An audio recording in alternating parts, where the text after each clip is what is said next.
gente piensa que la mayoría, por lo menos de los directores, cuando ven la película, los planos que han hecho, no, yo recuerdo cómo se hizo, el momento en que se hacía, etcétera, ¿no? Y esta película, pues hombre, para gente como Alfredo Landa fue estupendo, ¿no? Porque le pegó para un buen cambio de imagen. Aunque sé que él se sintió mucho más cómodo y que le gustó mucho más lo que hizo en el Crack 2, ¿no? Sí, a él le gustaba más el Crack 2, ¿no? Porque decía que había sacado su lado oscuro con mucha mayor claridad que en el Crack 1. Pero bueno, hay opiniones, a unos les gustaba más el 1, a otros el 2. Y a mí, casi por ser la última, estoy más cerca del Crack 0, pero claro, también es verdad que es la última que has hecho y crees que es estupendo. Este es el lugar ideal para que yo diga que cuando me planteé hacer el Crack, tuve muy presente, y además las volví a ver, las películas del cine negro catalán, pensando cómo lo podía llevar a Madrid, ¿no? Entonces vi mucho Julio Salvador, Emisora Films, Apartados de Correos 1001, las películas de Inquino, Las calles duras de Barcelona. Yo veía hasta los taxis amarillos, aunque era blanco y negro, yo sabía que eran amarillos, como los de los cabs de Manhattan, ¿no? Películas Isasi, películas que hacían en Barcelona en los años 50, ¿no? Toda esta gente estupenda. Y Kino también hizo algunas películas, Relato Policiaco, todos ellos, ¿no? Eran estupendas, ¿no? Con gente fenomenal, Closas, Induni, Arturo Fernández, con el que luego yo pude trabajar. O sea que de alguna manera estamos ahora mismo en la ciudad y en el sitio indicado para hablar del Crack. Y terminar con Nueva York, ¿no? Sí, Conchita, con Nueva York. Pero claro, una película como esa, yo quería hacer un homenaje a las películas de Hollywood, de Nueva York. Una parte de la Gran Vía es muy neoyorquina, muy de Chicago, ¿no? Todo ese edificio, el teatro, el edificio Capitol, el cine Carrier, todo eso tiene mucho que ver, donde estaba el anuncio de Schweppes, el Camel, los cines, había 14 cines en la Gran Vía, con lo cual los luminosos, el neón, se extendía prácticamente por las dos aceras. Tenía algo muy, cosa que ahora ya no lo tiene, lo ha perdido todo, pero bueno, también Barcelona no es la que yo conocía de chaval, cuando venía a ver Boseo aquí al Price, ¿no? A Bobby Ross y a la Liana y a los cines maravillosos que había, recuerdo en Florida, Cinerama, donde veíamos 2001 como no lo he vuelto a ver yo nunca, una pantalla impresionante, yo creo la mejor pantalla de Cinerama que había, ¿no? Bueno, yo he vuelto a ver el Crack ahora y redescubres tantas cosas y piensas, qué bien hacíamos el cine hace 40 años y sin tantos medios, ¿no? Como ahora, ¿no? No medios, porque el rodaje de Nueva York, yo había hablado con Manolo Zucker, que era muy amigo mío, y acababa de rodar Ángeles Gordos, la película que era muy buena, aquella que hizo Zucker, la rodó en Nueva York y me dijo, olvídate de permisos y todo eso porque va a ser tremendo. Arriesgate, te echarán, sigue rodando y tal. Y hicimos eso, ¿no? Y estábamos rodando, pues no sé, en el Rockefeller Center, y llegaba la policía, fuera, o sea, Alfredo, ponte allí, era que digamos, lo hacíamos, ¿no? Pero bueno, evidentemente nos echaron del aeropuerto Kennedy también, claro, con razón. Pero bueno, volvíamos otra vez y ahí era muy bien Alfredo, que era muy buen actor. Hubo un momento que estaba ya la policía echándonos. Jacoste, el jefe de producción, ya no sabía cómo pararlo porque Alfredo estaba con diálogo. Room 21, 21, el guapo, no tienes nada, jamón, no sé qué. Eso estaban echándonos, pero él estaba con una frialdad que lo hizo el plano. Vale, dije yo, vale, fenómeno, vamos nosotros, que nos echen en otro sitio. Y bueno, entonces era difícil, no teníamos muchos medios. Pero bueno, a lo mejor yo con más medios tampoco hubiera sabido filmar con varias cámaras, ¿no? Eso nunca se sabe, ¿no? Pero la gente era buena, todos eran buenos, maquillaje, peluquería, todo eso, vestuario, lo hicimos, yo creo que lo sacamos adelante, rodamos en sitios que ya no existen, el mundo del boxeo, que siempre me ha gustado mucho, el personaje de Reyán, que era prácticamente un actor desconocido, pero yo lo había coincidido con él en la película Viva la clase media, y yo me di cuenta que salía nada, un poquito, y dije, uy, esto es muy bien para hacer el moro. Y a partir de ahí empezó la carrera de Rayán, ¿no? Estaba hablando antes de que tú llegaras de Julio Cole, de Iquino, joder, ves el Judas de Iquino y dices, está muy bien ese película, un vaso de whisky. Entonces, películas sin pretensiones, que de repente las ves, están bien hechas, son entretenidas, son unas películas, y no sé, y pasa el tiempo y las vuelves a ver y te gustan cada vez más. Pero yo creo que tú ves ahora un western como Río Bravo y lo prefiero a Ingmar Bergman, seguro, porque sí, no sé, está muy bien, pero yo no tengo ganas ya de ponerme a ver otra vez el sentido. Y en esos principios de los 80, en que el país estaba cambiando, entramos en los 80 y de repente José Luis García dice, yo voy a hacer mi cine a la americana, ¿no? ¿Puede ser o no? No. ¿O cómo fue? Vamos a ver. Porque esta película sí marca un cambio, ¿no? No. En tu cine. Yo no fui a la escuela de cine y me hubiera gustado, no lo sabes tú bien, lo que hubiera dado yo por ir a la escuela. Pero yo trabajaba en un banco, en el Banco Ibérico, que por cierto había aquí uno en el Paseo de Gracia. Y entonces, pues no podía ir, pero me hubiera gustado ir con Manolo Gutiérrez Aragón, José Luis García Sánchez, joder, y hablar de cine a todas horas y eso, pero no pude. Entonces, yo me dediqué a escribir para el cine. Y estuve 10 años de guionista. Y trabajé pues, desde Eloy de la Iglesia, Pedro Olea, Antonio Mercero, Roberto Bodegas, Drobe, muchísimos, Romero Marchén, Klimovsky, que era un director extraordinariamente bueno, León Klimovsky, y el más cinéfilo de todos, se sabía cualquier película, plano a plano, tú le decías, no sé, Kim Vidor, el gran desfile, plano de René Adoré, me miraba y entonces te quedabas asombrado. Entonces, trabajar con tantos directores, tú vas cogiendo lo que crees que es lo mejor de cada uno de ellos, todos son distintos, pero Drobe tiene una manera de filmar, Roberto Bodegas otra, Romero Marchén otra, y entonces como yo nunca había pensado en dirigir, pues iba acumulando como una especie de experiencia por si algún día que yo no lo pensaba, dirigía. Y efectivamente, a mí lo que me hubiera gustado es ser productor y director, un poco como yo admiraba a todos aquellos directores, Billy Wilder, que era guionista, Mankiewicz, que era guionista, Preston Sturges, y yo decía, joder, y además luego producen sus películas y tal. Pero un día en Burgos, José María González Inde, ando tomando una copa, me dijo, yo creo que tú eres director. Y yo dije, joder, pero eso es imposible, porque creo que hay que saber física y química y no sé qué, y los ejes y las miradas. Yo eso es una idea, o sea, eso sí. Dijo, no, yo creo que no. Solo se necesita como naturalidad, sensibilidad, por supuesto, buen gusto y tal. Hombre, yo lo que creo que puedo hacer bien es dirigir actores, porque como tengo un pasado de radio muy bueno, desde chaval yo oía la SER, Radio Madrid, Radio Barcelona, los seriales, en donde estaban Pedro Pablo Ayuso, Matilde Conesa, Juan Agito, y eran impresionantes. Yo, por ejemplo, recuerdo una versión del Quijote de Teófilo Martínez y Pepe Franco, yo no he visto nunca nada igual. ¿Qué cine conocíamos? El cine de Hollywood, el cine americano. Y creo que por eso mis películas tienen una puesta en escena como sencilla, una narrativa clara, y eso, ahora que han pasado los años, y ya creo que lo puedo decir, fue el motivo de que en Hollywood me nominara 4 veces la Academia, porque el cine que yo había aprendido pues era el cine de Howard Hawks, el cine normal, sencillo, el que yo veía allí, el de William Dieterle, Billy Wilder, eran... Sí, todos estos directores que te digo, tipo Billy Wilder, no tenemos toque para imágenes.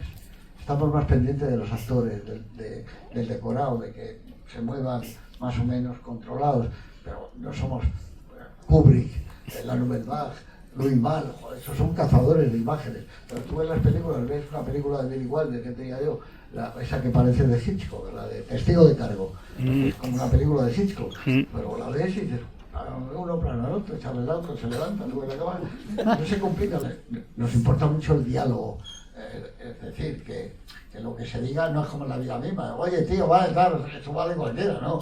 Poner un diálogo bueno, porque si no, pues aquí, ¿cómo lo definimos nosotros?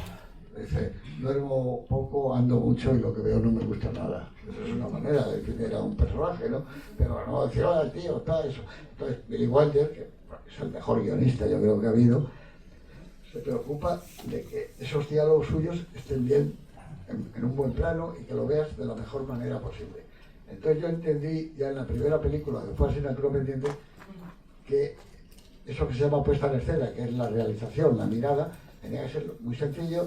El Crack es como una película negra, ¿no? Negra, como decía yo, gris marengo, pero bueno, y es muy sencilla, y hay una explosión, lo de la niña. Ha rodado, se le coche explotar, pero el que se queda cerrado, lo normal, lo que yo aprendí viendo a todos estos. William Wyler también era fenomenal, y todos estos maravillosos.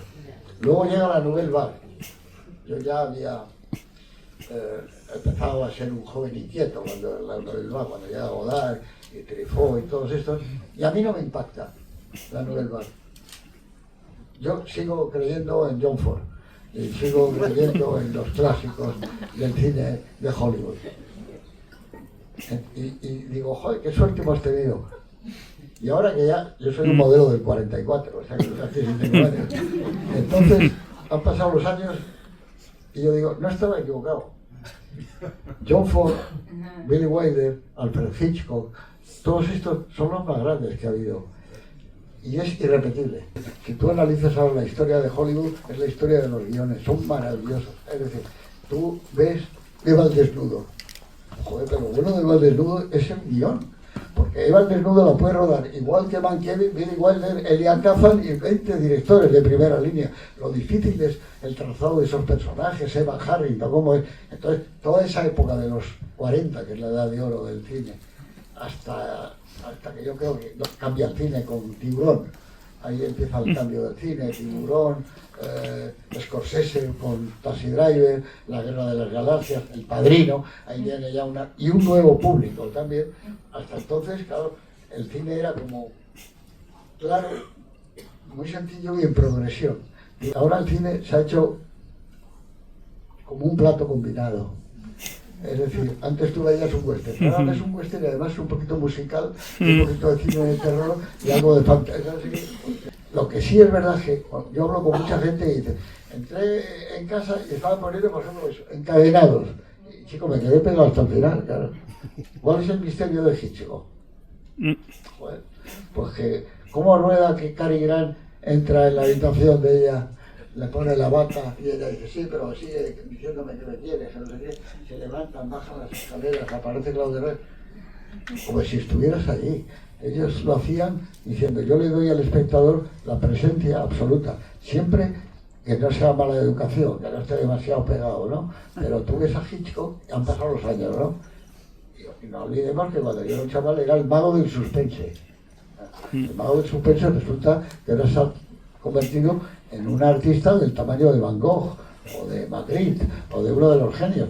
Pero fíjate, las mujeres de Hitchcock, los peinados, tú ves Vértigo, el peinado, los trajes que llevan, las casas, como las de Friedland, son maravillosas. Es decir, Friedland es otro de los grandes genios. Entonces yo creo que hay una serie de magos del cine, Murnau, que probablemente es el primero, y como yo tenía esa especie de alimento, a mí llegó la Nouvelle Vague, eso de la cámara, el hombre, tal, y no sé qué, pues que no me gustó mucho. Pero hubo otros compañeros míos que se fueron más. Evidentemente era más sencillo rodar con la cámara al hombro, ¿no? La cámara en bandolera, todo el tiempo. Pero claro, yo veía que la clave del cine era el expresionismo alemán, que es de donde sale Hollywood, en donde llega Murnau y les hace amanecer. Y el propio John Ford hace el delator y La Diligencia es una película negra, cuando están en las pausas aquellas, antes de estar en la propia caravana, y dice, joder, la influencia de Murnau. Al único que no le influencia a Murnau es a Howard Hawks, que se sigue su camino normal, una especie de alegría continua, y con ese gran truco que hace que las mujeres son hombres en todas sus comedias, y ese es uno de los grandes trucos del cine. Entonces, el expresionismo trae también la luz del cine negro, la luz de Caravaggio, que lo traen ellos, todo el gabinete del doctor Caligari, todas esas películas, Princeland, M. Mause. Y a mí eso es el que me gusta. Si influyó en Hollywood, ¿cómo no iba a influir en mí todo ese cine? Y si tú ves ahora el Crack, yo no lo he visto hace tiempo, pero creo que tiene esa preocupación por el paisaje, por el lugar donde están ellos, porque los ves bien, que no los tengas que ver como raro, y no sé, y salió más o menos como pensábamos. Pero hay otro tipo de películas que yo he hecho luego. A mí, por ejemplo, Tío Vivo, circa 1950, si yo tuviera que elegir una, estaría esa. El Abuelo también me gusta mucho, ese mundo galdosiano, pero claro, el abuelo es Fernán Gómez, ¿eh?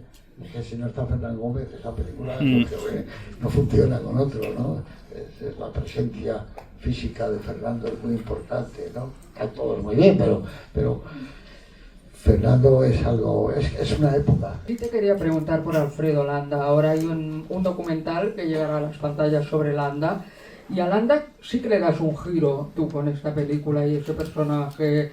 Mira, yo ahora en el documental ese no he querido participar, me lo ofrecieron, pero no he querido porque yo estoy haciendo una cosa donde también hablo de Alfredo y prefiero hacerlo por lo mío, ¿no? Pero, claro. No sabía. Sí, pero si yo no hubiera sido director de cine ni guionista y Alfredo no hubiera sido actor, hubiéramos sido amigos iguales, porque nos conocimos, nos gustaba mucho el cine, el boxeo, íbamos mucho al boxeo, al Campo del Gas en Madrid, y bueno, prueba de ello que yo empiezo luego, él trabajó con Divildos en exclusiva, y yo también, durante 4 años, y bueno, nos unían muchas cosas, pero yo empecé y así naturalmente no está Alfredo Landa. Y yo iba a cenar a su casa, y luego hago solos en la madrugada, no está Alfredo Landa. Hasta que yo le digo, oye, voy a hacer una comedia que va a ser La Vera Pradera, gente, wow, yo creo que vas a estar estupenda, no sé qué, no sé cuánto. La hicimos, y durante ese rodaje, dijo, oye, yo tengo la idea de hacer una película, un thriller, cine negro, un detective privado, El Piojo, le dije yo, y creo que te va como anilla al dedo. Y él enseguida dijo, pues yo creo que sí, que lo puedo hacer perfectamente. A mí me parece. Ten en cuenta que Alfredo era un actor muy bueno. Era como yo decía siempre, era como un 2 caballos, pero con el motor de un Bentley. Era algo estupendo. Sí, entonces él, cuando hacía teatro en San Sebastián, cuando trabajaba en Firestone, él era capaz de ir al monte y traerse un árbol para hacer el jardín de las delicias, digo, el jardín de los cerezos. Porque sí tenía pasión, ¿no?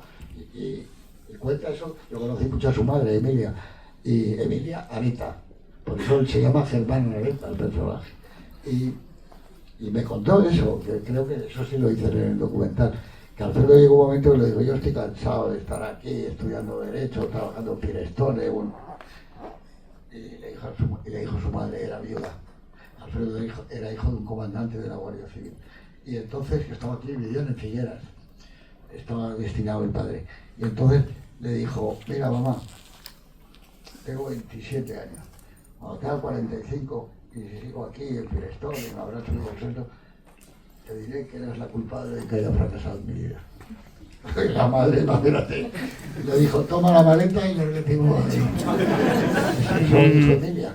Entonces ella se vino, empezó el doblaje y tal, y creo que en el documental su hijo, Federico, cuenta que dice, de los que más iban, más amigos eran Sacristán y García. Alfredo era un gigante de 1,65. Era buenísimo como actor, buenísimo como actor. Y yo creo que nos hemos peleado él y yo 7, 8, 5, 6, 20 veces. Siempre hemos tenido broncas continuas. Pero al final, bueno, volvíamos. Pero, y bueno, yo estuve con toda la enfermedad final, ¿no? Y le animé, porque como estaba en silla de ruedas, le dije, vamos a hacer el Crack, pero como Ironside. Tú vas a quedar de panza, te vas a morir. Ahí me ilusionó mucho, pero ya no podíamos. Pero Alfredo lo mismo te hacía los Santos Inocentes, que te decía, vente a Alemania, vete. En todas estaba genial, o sea, y como él decía, a veces es más difícil hacer vente a Alemania, vete, que ponerte a lisquear por el suelo. Eso es bonito, pero lo otro, de tomarse una copa y a Alemania, no sé qué. Entonces, ahora han hecho un documental que me parece estupendo, lo ha hecho Gracia Querejeta, y a ver si saca de verdad lo que era Alfredo como persona Yo sé que lo que más le gustaba era, después de desayunar, salir a la terraza de su casa y ponerse a leer el As. Es lo que más le gustaba, y ahí leía el fútbol, quién juega, está lesionado fulanito, ¿no?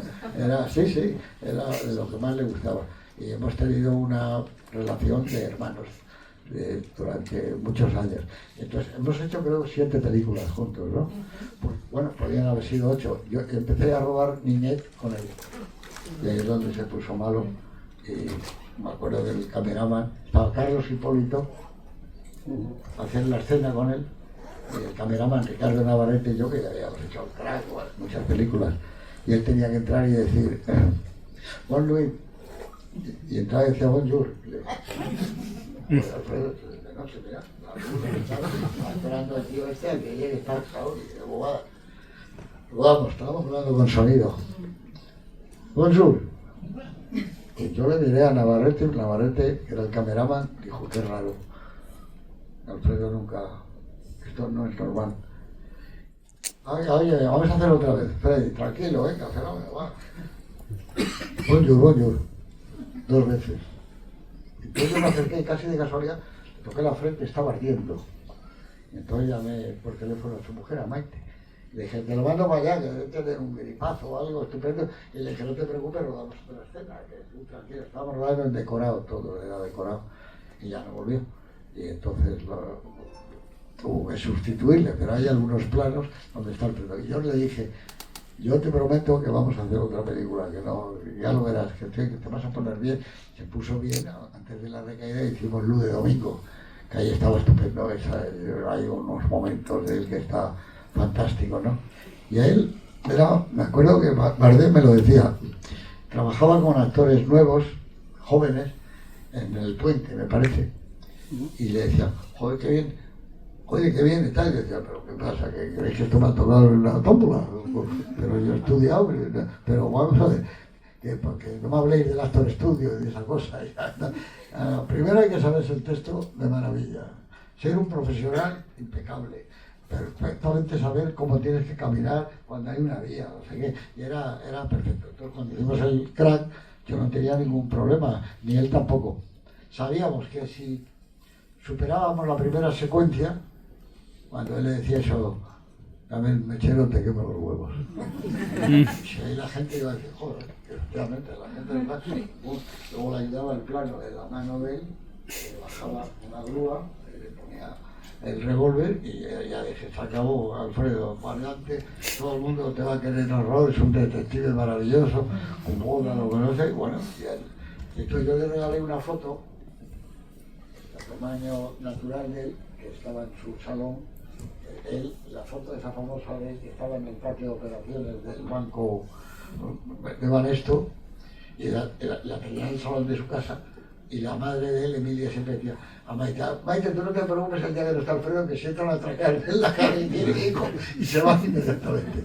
Porque claro, la cara que tenía Areta era fenómeno, ¿no? Y bueno, y el Crack es Alfredo Landa, te decía lo del abuelo Fernán Gómez, otro genio con el que he tenido la suerte de trabajar, pero el Crack es Alfredo, ¿no? Y su manera de moverse, de fumar, de mirar. Luego tuve suerte porque en el Crack 0 también el que hace el papel de Areta lo hizo estupendo, sin imitarle para nada. Yo dije, olvídate, Alfredo es Alfredo, tú eres tú, o sea que no. Pero bueno, me hubiera gustado hacer más películas con Alfredo y con más gente, pero entonces hacíamos 1 o 2 cuando había suerte al año, ¿no? 1, 2. Bueno, 2 no, cada 2 años, 1 cada 2 años. Muchas gracias por todas las películas y sobre todo por esta. Pero por eso tengo 2 preguntas. Una es si cuando se rodó la primera ya estaba pensada la segunda o eso surgió después. Y la otra es esa forma de mirar que tiene Alfredo Landa en esta película, a veces incluso en los diálogos, tan fija, casi sin parpadear. Ya sé que él dice que su trabajo es mirar y mirar, pero ¿eso salió de alguna indicación suya o salió de él mismo a la hora de hacer el personaje? Vamos por partes, como Jack. Entonces, hicimos el Crack y nadie pensó en hacer ninguna parte. Pero como después del Crack hicimos Volver a empezar, que fue un fracaso brutal, pero un fracaso sin paliativos. En Barcelona se estrenó el Comedia y en Madrid el Coliseo, los 2 mejores cines de España. Pero no fue nadie. Entonces me llamaron de Warner y me dijeron, ¿por qué no hacemos el Crack 2 o un Crack 2 o una segunda parte del Crack? Yo no creo, porque eso está bien para Coppola, El Padrino, que es una maravilla, pero ahora nosotros y tal. Y esa noche, era verano, es el año del Mundial de España, con esto, 82. 82, sí, sí.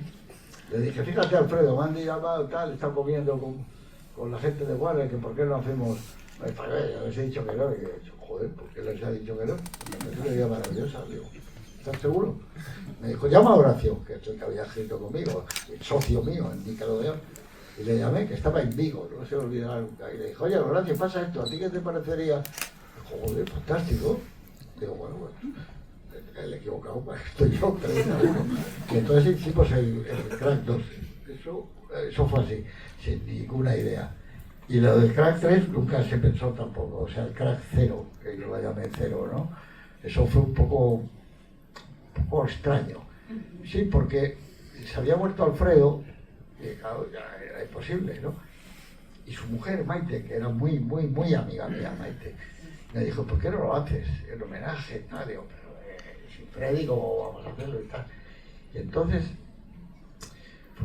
hubo un director de cine, compañero, Javier Muñoz, que había hecho una película estupenda, y me dijo, ¿y por qué no el Crack y tal? Dijo, qué casualidad, si está hablando con una mujer de Alfredo, ¿no?